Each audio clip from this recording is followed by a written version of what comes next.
يعني سلامتكم الناس الكل، وان شاء الله تكونوا بخير، ومبروك مبروك لتونس ومبروك للتوانسه. اليوم اول نهار رسميا معمل جبل الوسط بتاع السيمان ولا على ملك الشركه الصينيه سينوما. ايه طبعا، والخبر اللي يثلج الصدر ويفرح، مبروك مبروك لتونس، انه السيد الرئيس قائد القوات المسلحه رجل الاستقلال وحربتنا في الحرب على الاستعمار قرر انه يعطي الزوز معامل الاخرين متاع نفيضه ومعمل قرطاج للاسمنت المسلح لشركه سينوما الصينيه زاده. مبروك مبروك علينا وعليكم، وان شاء الله القادم افضل، القادم افضل ان شاء الله.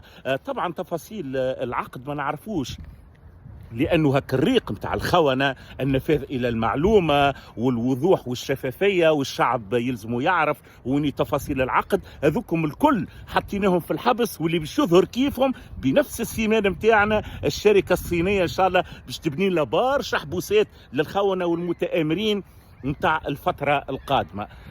طبعا للي ما يعرفش، راهو ساعه شركه سينوما هي اللي اعطت النيابه متاع السيارات، نيابه مش للدوله التونسيه معناها ولا لرجال الاعمال، لا، لكن الوليد البحبوح هذاك محلاه ولد عاد كشبيل، هي هما اللي اعطوه النيابه ذيك بتاع السيارات هكاك لوجه الله.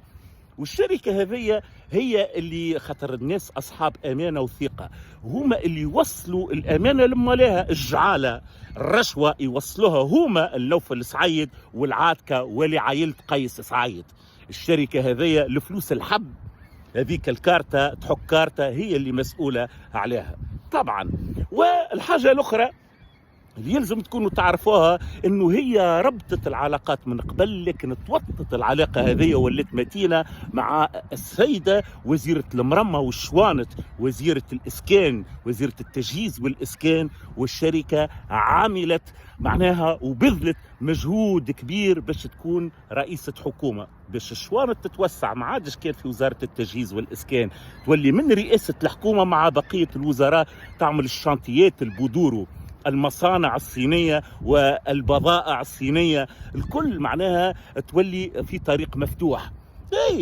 معناها توك المشاريع الصينية العظيمة مثلا باش يصلحوا لنا الاستاد بتاع المنزه، شفتك المشاريع العظيمة من سيدي بومنديل السلعة الشنوة باش يعملوا لنا المناجر تاع شارع محمد الخامس، وباش يبنيوا لكم احبوسات لكم انتوما واصلاحيات لاولادكم زادة، اللي يحل فمه يمشي غادي بحماية صينية. معناها تمشيوش انتم تتخيلوا انهم باش يعملوا مستشفيات وباش يعملوا كليات وباش يعملوا مدارس، ما ثم حتى شيء.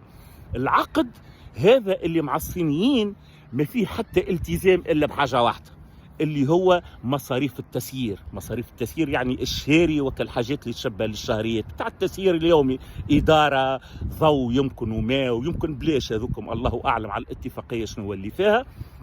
وما ثماش مثلا كمية من الإسمنت اللي باش تقعد في تونس، التونسي منين بيجي يجيب السيمان؟ ما ثماش في العقد.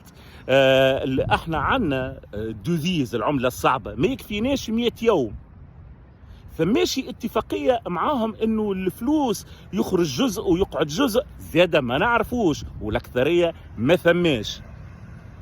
وزيرة الاسكان هذه اللي ولات رئيسة حكومة ظهرت هي اكبر متآمرة على تونس اكثر من مدام جفال والجماعة، مبدعة طلعت.